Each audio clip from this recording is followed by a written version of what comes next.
नमस्कार गुरुजी, कसे आहात तुम्ही? हा आम्ही ठीक आहोत. कुठं आहे तुम्ही? कोल्हापुरात? नाही म्हणलं तुम्ही बिझी असाल लग्न कार्यात. कोल्हापुरातच आहे तुम्ही? काय सांगता, या की मग भेटायला, भेटल्यावर बोलू. फोटो आहेत मुलींचे. या या घेऊन या फोटो. हा बोलूया बाकीचं. काय सगळं फोनवरच सांगायचं का आम्ही तुम्हाला? हा भेटल्यावर सांगू की. सांगतो कधी यायचं ते. हा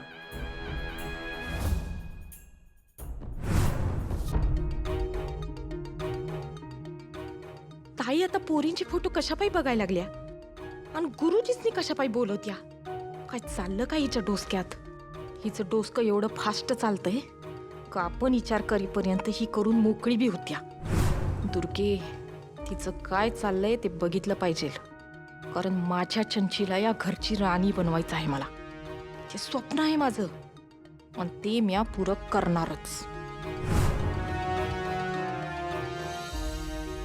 बाबा काय बोलताय तुम्ही? बरोबरच बोलतोय मी. नाही बाबा, हे बरोबर नाहीये. आमचं 7 जन्मांचं नातं आहे आणि आम्ही आयुष्यभर साथ देणार आहोत एकमेकांना, हे आमचं ठरलंय. हे बघ, त्यांच्या वतीने तू नको बोलूस माझ्याशी. बोलणार मी, अर्थातच बोलणार बाबा. मी बायको आहे, त्यांची अर्धांगिनी आहे. त्यांचं काय म्हणणं आहे ते मला चांगलंच माहिती आहे. त्यांचं म्हणणं काय आहे ना, हे तुला सोडून आम्हाला सगळ्यांना कळलेलं आहे. काय कळलंय? हेच की तू त्यांना त्या घरात परत यायला नकोयस. असं अजिबात नाहीये बाबा. अक्षरा, अगं तुझ्या डोळ्यावरची ती पट्टी काढ आणि जरा प्रॅक्टिकली विचार कर. तो माणूस तुला परत नेण्यासाठी काहीच प्रयत्न करत नाहीये. करतायत ते प्रयत्न. ते हे करत असतील, ते करत असतील, असं नुसत्या हवेत गोळ्या मारून काहीही उपयोग नाही. अक्षरा, तुला एकच सांगतो, हे बघ, त्यातच अडकून राहू नकोस. पुढे चल.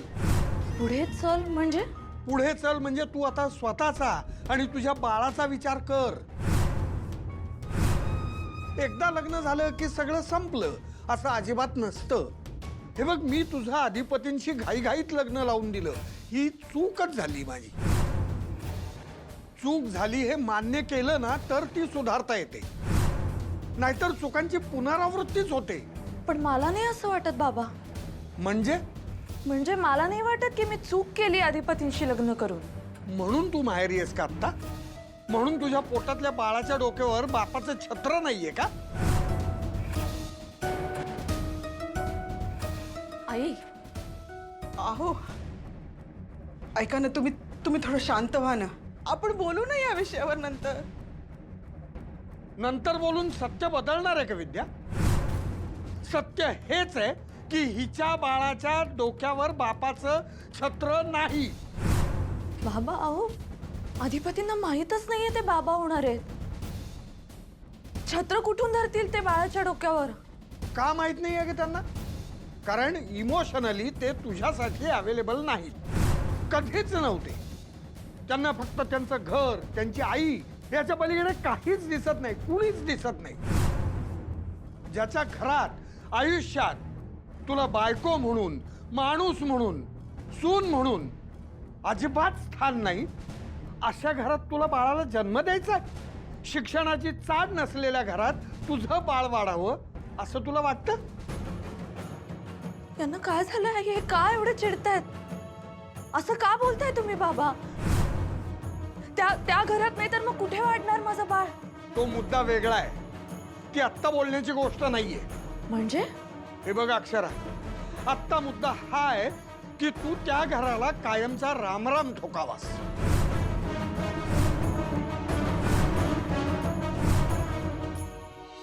तुम्ही कशाला आलाय आत्ता? तुझ्याशी बोलायचं आहे म्हणून आलोय मी. मला बोलायचं नाही आता. अहो, एकदा सांगितलेलं कळलं ना काय? मला बोलायचं नाही आहे. तुला एकदा सांगितलेलं कळत नाही का? म्हटलं ना मला बोलायचंय तुझ्याशी आणि तुझ्या फायद्याचंच बोलायचंय. तुम्ही ना काय शिकवू मला माझा फायदा कशात आहे आणि काय ते. थांब. हात सोडा. नाही सोडणार. खरं तर यापूर्वीच तुझा हात धरून तुला योग्य दिशा दाखवायला हवी होती मी. याची स्वतःची दिशा चुकली तर दुसऱ्याला काय दिशा दाखवणार? तुला तर दिशा मीच दाखवणार. तुझा जन्मदाता बाप आहे ना मी. हेच दुर्दैव आहे तुमचं. तुम्हाला 10 वेळा सांगायला लागतंय मी बाप आहे, मी बाप आहे. अहो बाप आहे तर ते तसं जाणवायला पाहिजे ना समोरच्याला. मी आमचे बाप बीप नाही, तुम्ही फक्त आम्हाला जन्म दिलाय. निदान तेवढी जाण ठेव. मी जन्म दिलाय म्हणून हे जग बघितलंस, म्हणून हे वर तोंड करून बोलतोयस माझ्याशी इथं. काय नाही, जन्म दिला नसता तर उलट चांगलं झालं असतं. या जगात आलोच नसतो तर लय बेस्ट झालं असतं. आमचा फायदा सांगतात. तू बिझनेसमॅन आहेस ना? आ तू उद्योजक आहेस ना? उद्योजक. तेवढं कळते की इंग्रजी आमासनी. बिझनेसमन, उद्योजक. हे एवढे इंग्रजी सुद्धा अक्षरामुळे कळते ना. हे तरी नाकारू नकोस. लांबड लावू नका हो. काय ते मुद्द्याच बोला. ठीक आहे, मुद्द्याचं बोलतो. उद्योजक आहेस ना तू? हं? स्वतःचा फायदा कशात आहे, नुकसान कशात आहे हे कळतं ना तुला? हो, मला जर माझा फायदा कळत नसता का नाही एवढी वर्ष बिझनेस केला नसता मी. समजलं ना? आत्तापत्र फायदाच गेलाय, तोट्यात गावा घालवला नाही. हो, मग संसारात तोटा का होतो? संसार बुडीत खात्यात का निघालाय तुझा? बिझनेस कळतो तुला, संसार नाही कळत. पैशाची गणितं कळतात, माणसांची गणितं नाही सुटत. बिझनेसमध्ये कुठलं प्रॉडक्ट वाढवायचं, कुठलं कमी करायचं हे बरोबर कळत असेल ना. पण स्वतःच्या आयुष्यामध्ये कुठली माणसं वाढवायची, कुठली माणसं सांभाळायची, कुठली माणसं कमी करायची हे नाही कळत. बिझनेस सांभाळता येतो, माणसं सांभाळता नाही येत, संसार सांभाळता नाही येत. बसा, दोन्ही वेगळ्या गोष्टी आहेत. हा, बिझनेस डोक्यानं करायचा असतोय, संसारासाठी प्रेम लागते. अच्छा, प्रेम कमी पडतंय म्हणजे तुझं अक्षरावर प्रेम नाही आहे का? नाही, पण हा प्रश्न विचारण्यात अर्थ नाही. कारण तुझं जर अक्षरावर प्रेम नसतं तर तिचा फोटो घेऊन का बोलत बसला असतास? पैसे बघालतो मी, पाकिट बघालतो. होय का? बहुतेक अक्षराचं तुझ्यावर प्रेम नाहीये का मग? अक्षराचं नाहीये का तुझ्यावर प्रेम? काय बोल ना, गप्प का झालायस? बोल. आहे त्यांचं प्रेम. काय काय ऐकू आलं नाही रे? कुजबुजू नकोस रे. माझ्यावर डाफरताना आवाज लावतो त्या आवाजात सांग ना, स्पष्टपणे मोठ्यानं सांग. नाहीये का तिचं तुझ्यावर प्रेम? अहो हाय त्यांचं प्रेम. मग तरीही तिला जाऊ दिलंस? मी काय सोडलं नाही, त्यांचं ते गेलं. अधिपती, अक्षरा घरातून गेली कारण तू तिला जाऊ दिलंस. उगाच तुम्ही आता तेच पुराण परत परत सांगत बसू नका. मी पुराण सांगत नाहीये अधिपती. मी तुला सत्य परिस्थिती काय आहे त्याची जाणीव करून देतोय फक्त. आत्ता म्हणालस ना की माझ्यातला बाप कधी तुला जाणवला नाही, तो आत्ता जाणवतोय का बघ. तुझ्या संसाराला योग्य दिशा दाखवायचा प्रयत्न करतोय मी अधिपती. अधिपती प्लीज, अक्षराला या घरात परत घेऊन ये. हे अक्षरावर राग, माझ्यावर राग असं नको करू. ते तुझ्यासाठी बरं नाहीये. मास्तरीन मनवर काय राग नाही हो आमचा. राग नाहीये तर का घेऊन येत नाहीस तिला? हा, तिच्याशी बोलत का नाहीयेस? हे तुमच्यातलं जे अंतर आहे ते मिटत का नाहीये मग? या भुवनेश्वरीनं सांगितलंय म्हणून.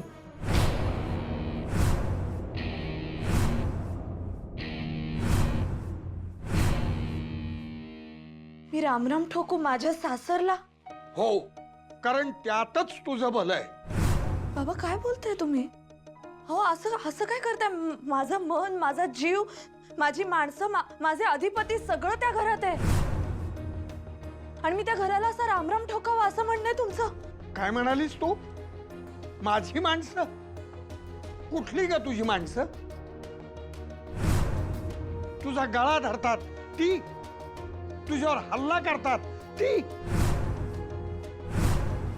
अगं त्या घरात तुला साधं माणूस म्हणून कोणी वागणूक देत नाही, ती तुझी माणसं.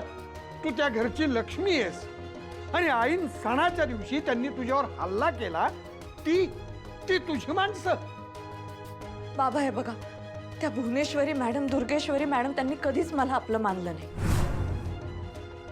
पण बाकीची माणसं आहेत ना त्या घरात, आजी आहे, बाबा आहेत, त्यांना सगळ्यांना काळजी आहे माझी. काळजी आहे तर त्यांनी काय केलं ग? म्हणजे काय केलं म्हणजे? तुझ्या सासऱ्यांनी तू परत घरी येण्यासाठी काय केलं? काहीच नाही ना. असं नका म्हणू हा बाबा. त्यांनी फोन केला होता, तुम्हाला आठवतंय ना? तुम्ही चिडला होता त्यांच्यावर आणि फोन कट केला होता. सूर्यवंशींच्या घरातली सगळी माणसं ब्लॉक कर तुझ्या फोन मधून आणि तुझ्या मनातून सुद्धा. त्यांच्या परीनं ते प्रयत्न करत असणार आहेत, मला खात्री आहे. असं खात्रीवर आयुष्य जगता येत नाही अक्षू. आणि या सगळ्या गोष्टींचा तू इमोशनली विचार करू नकोस. नाही, मी इमोशनली विचार नाही करत आहे बाबा, प्रॅक्टिकली विचार करते. अधिपती खूप चांगला माणूस आहे बाबा, प्रामाणिक आहेत ते. त्यांचं जितकं प्रेम आहे ना माझ्यावर, तितकं दुसरं कोणी करू शकतं यावर माझा विश्वासच नाहीये. आणि अडाणी नाही आता ते, कमी शिकलेले आहेत बाबा. आणि असं असून सुद्धा त्यांनी त्यांचा बिझनेस आज कुठच्या कुठे नेलाय. असं कुठला अडाणी माणूस करू शकतो सांगा मला? त्यांच्या छायेखाली माझं बाळ वाढणार आहे, हे माझं आणि त्या बाळाचं सौभाग्य आहे. मग काय आता तू तुझ्या बाळाला त्या अधिपतींसारखं अडाणीच ठेवणार आहेस का? बाबा मी कुठल्या भाषेत सांगू तुम्हाला? अडाणी नाही आहेत ते, कमी शिकलेले आहेत. म्हणजे अशिक्षितच ना? बाबा अहो, अहो तुम्ही ऐका ना, आत्ताच नका ना हो सगळं बोलूयात, थांबा ना थोडं. मग कधी बोलणार? यस, काय झालंय बाबांना? असं का बोलतायत हे? कारण त्यांच्या त्या आई साहेबांना शिक्षणाचं वावडं आहे आणि तुझ्या नवऱ्यामध्ये त्या बाईच्या विरोधात जाण्याची हिंमत नाही.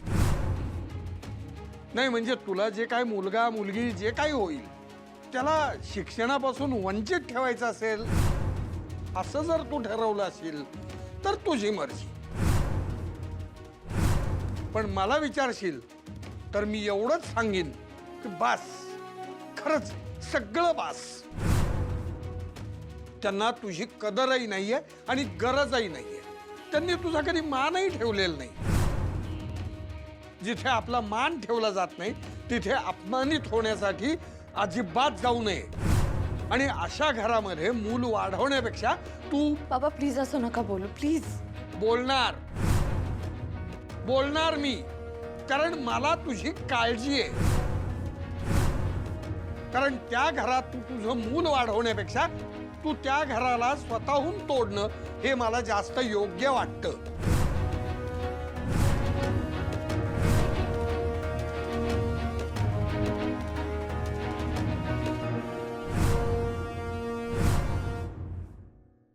तरीच म्हणलं अजून आई साहेबांवर कसं काय घसरलं नाही तुम्ही? त्यासनी बोलल्याशिवाय अन्न गोड लागत नसेल ना तुम्हाला? उगाच बोलत नाहीये मी अधिपती. त्या बाईनं कारस्थाने एवढी केली आहेत ना, ती विसरतो म्हटलं तरी मला विसरता येत नाहीत. पण माझ्या बाबतीत जे करायचं ते तिनं केलंच. आता अक्षराच्या मागे लागले हात धुवून. अक्षरा नकोय तिला या घरात, म्हणून तिला घराच्या बाहेर काढलं तिनं. ऐकून घ्यायला लागले म्हणून उगाच काय तर बोलू नका तुम्ही. किती वेळा सांगू, मास्तरीन बाईसनी आई साहेबांनी बाहेर काढलेलं नाहीये. त्या त्यांच्या मर्जीने गेल्यात, माहिती नव्हतं तुम्हाला? अधिपती, अक्षरा या घराला तुला सोडून स्वतःच्या मर्जीनं जाणार नाही हे तुला माहिती आहे. अरे त्या भुवनेश्वरीनं तुझ्या करवी तिला या घराच्या बाहेर काढले हे तुला कळत का नाहीये? अधिपती, अजून सुद्धा वेळ गेलेली नाहीये. स्वतःच्या डोक्याने विचार कर जरा. तुझ्या स्वतःच्या संसाराचा विचार कर आणि अक्षराला परत घेऊन ये. आमच्या संसाराचं काय करायचं की नाही आमचं आम्ही बघून घेऊ, तुम्ही पडू नका त्याच्यात. पडणार. बाप आहे मी तुझा, मी जन्म दिलाय तुला. तू जर चुकीच्या मार्गाने जात असशील तर तुला थांबून जाब विचारणं हा माझा जन्मसिद्ध हक्क आहे. या घरात मला जाब विचारायचा हक्क फक्त आमच्या आई साहेबांना आहे. आईसाहेब ते ऐकून ऐकून आम्हाला कंटाळा आला. तुला आईसाहेब करून कंटाळा येत नाही का रे? सोड ना हे, सोड. अधिपती, अक्षराला गमावशील अशानं कायमचा. अरे सोन्यासारखी पोरगी येते, तिला एवढा त्रास नको देऊ. आम्ही काय त्यासनी त्रास विरास दिलेला नाही, उलट त्याच त्रास देतात आम्हाला. त्यासनी आमच्या संग बोलायचंच नाही, मग मी काय करू? कशाला मागं मागं जाऊ मी तर? अक्षराला तुझ्याशी बोलायचं नाही असं नाही होणार, एवढं गॅरंटीनं सांगतो मी तुला. उगाच तुम्ही काय कसली गॅरंटी बिरंटी देत बसू नका. जावा आराम करा, तुम्ही तुमचं बघा, आम्ही आमचं बघून घेतो. अधिपती, अजून सुद्धा वेळ आहे, काहीतरी कर. हा गुंता एवढा वाढेल ना की नंतर सुटणार नाही. गुंता आम्ही वाढवलेला नाहीच आहे, गुंता मास्तरीन बाईंनी वाढवलेला आहे. त्यासनी आम्ही जीव तोडून सांगत होतो इथं राहावा घरात आमच्या संघ, आई साहेबांसंग. पण नाही, त्यांना त्यांचं खरं करायचं होतं, गेल्या घर सोडून. आता काय मी त्यांच्या मागं मागं जात नसतो, काय तेवढंच काम नाही आहे मला. त्यांनी त्यांच्या मनाचं केलं ना, आता मला जे करायचं ते मी करतो.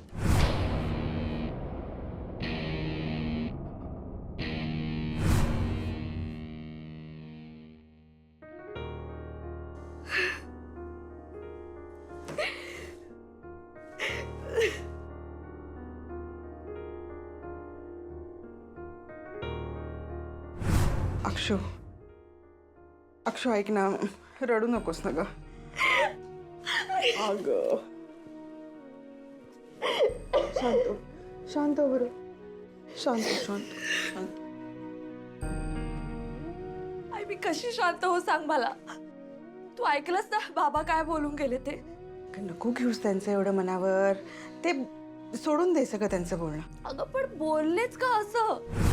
त्या घरापासून स्वतःला तोड म्हणजे असं कसं करू मी आई? अगं माझं सासर आहे, ते माझी माणसं आहेत तिथे, माझा नवरा आहे आई, अधिपती आहेत तिथे. मी त्या घरामध्ये लग्न करून गेले, ते काय संसार मोडण्यासाठी नाही आई. अधिपतींपासून दूर राहण्याचा विचार माझ्या मनात येऊच नाही शकत. मी असा विचारच नाही करू शकत आई. आणि तूच म्हणतेस ना मला की एकदा कुठलं नातं स्वीकारलं की ते शेवटपर्यंत निभवायचं असतं. कितीही चढ उतार आले तरी त्यांना सामोरं जायचं असतं, एकत्रपणे सामोरं जायचं असतं. ए बघ, आता ही परिस्थिती बदलली आहे ना अक्षरा, पूर्वीसारखी नाही ना परिस्थिती, म्हणून बोलले ग ते. अगं पण ही परिस्थिती सुद्धा बदलेल ना आई. मला सांग, जसं सुख फार काळ टिकत नाही तसं दुःखही नाही टिकणार. आणि हे दिवस पण जातील आई. एकच आयुष्य आहे आणि हे आयुष्य मला अधिपतींबरोबर, माझ्या बाळाबरोबर मला आनंदात घालवायचं. यामध्ये काय चुकलं माझं? हो ग अक्षू, मला कळतंय तुझं काय म्हणणं आहे ना, ते खरंच कळतंय मला. अगं पण मी जे म्हणते ते बाबांना का कळत नाहीये? आणि आज काय झालं होतं त्यांना? ते अचानक एवढे का चिडले? मी त्यांचा राग समजू शकते आई, पण असं झालं काय अचानक? त्यांनी मला नातं का तोडायला सांगितलं? त्यांनी मला नातं का तोडायला सांगितलं? हा ग, ते रागाच्या भरात बोलले अक्षू. नको ना तू एवढा त्याचा विचार करूस. काय ना, आपल्या पोरीला एवढा त्रास होतोय, नाही सहन होते त्यांना. ए बघ, त्यांना ना सतत असं वाटतंय की हे जे काय सगळं झालंय ते त्यांच्या चुकीमुळे झालंय आणि त्याचा त्रास होतोय त्यांना. खरं सांगू का अक्षरा, तुमचं हे जे काही भांडण झालंय ना त्याचा त्यांना जास्त त्रास होतोय, म्हणून बोलतायत ते. आणि त्यांना असं वाटतंय की मी तुझा त्रास कमी कसा करू शकतो, हो की नाही? म्हणजे वाटतं ना असं, पण नाही होते तो त्रास कमी, म्हणून चिडचिड करतायत ते. भाई, आम्ही काय आयुष्यभर असे वेगळे नाही राहणार होतो. भांडण झालंय ते मिटेल, मला खात्री आहे. थोडा वेळ द्यावा लागेल फक्त सगळ्यासाठी. असं रागाच्या भरात बाबा म्हणतात तसं मी नाही घेऊ शकत निर्णय. आणि बघ, मला ज्याची भीती होती तेच झालं शेवटी. कसली भीती होती? आई, बाबांच्या मनात अधिपत्यांविषयी खूप राग निर्माण झालाय. ही अजिबात चांगली गोष्ट नाहीये. तू बोल ना आई बाबांशी, प्लीज प्लीज. त्यांना सांग की म्हणा अधिपतींची यामध्ये काही चूक नाहीये. भुवनेश्वरी मॅडम कारणीभूत आहेत सगळ्याला. अक्षू, हे बघ, मी समजून सांगते बाबांना. तू टेन्शन नको घेऊस फक्त. किती नाही म्हटलं तरी मला टेन्शन येतं ग, भीती वाटते मला.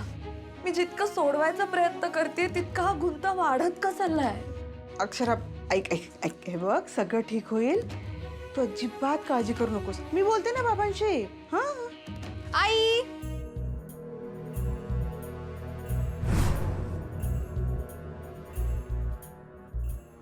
काय झालं? ताई रडते काय? अगं, काही नाही झालेलं इरा. काही नाही का? मला सांगायचं नाहीये. इरा, नको ना वाद वाढूस प्लीज. हा आई, अगं मी काय वेडी आहे का भांडायला? मला ताईची काळजी वाटली म्हणून विचारलं. ताई काय झालंय, का रडतेस तू? इरा, काहीही नाही झालेलं. बाबा आणि अक्षरा दोघं वाद झाले दोघांमध्ये, ते जिजूंवरून, बरोबर ना?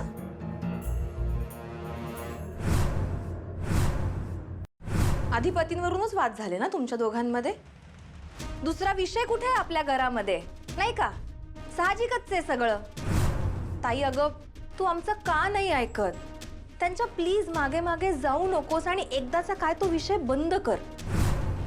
कसे तू ना अधिपतींचं नाव सतत जपत असतेस ना, म्हणून बाबांना त्रास होतो. आणि बाबांना त्रास झालेला मला नाही बघवत अगं. ताई, अगं तू किती स्वार्थी आहेस. तू आई बाबांच्या तब्येतीचा एकदा विचार करशील का नाही? इरा, बस कर, खूप बोललीयस. आई, अगं मी तुमच्यासाठी बोलतीये आणि तू मलाच का ओरडतीयस? हे बघ, आम्ही दोघी ठीक आहोत, काही झालेलं नाही आम्हाला. हा, आणि मोठी बहीण आहे ती तुझी. नीट बोलायचं, कळलं? मोठी बहीण असेल ना तर तिने सगळ्या गोष्टी समजुतीने घेतल्या पाहिजेत. ताई तू एकदाचं काय ते मान्य करून टाक की तुमच्या दोघांचं पटत नाही. तुम्ही दोघं एकमेकांना अनुरूप नाही आहात.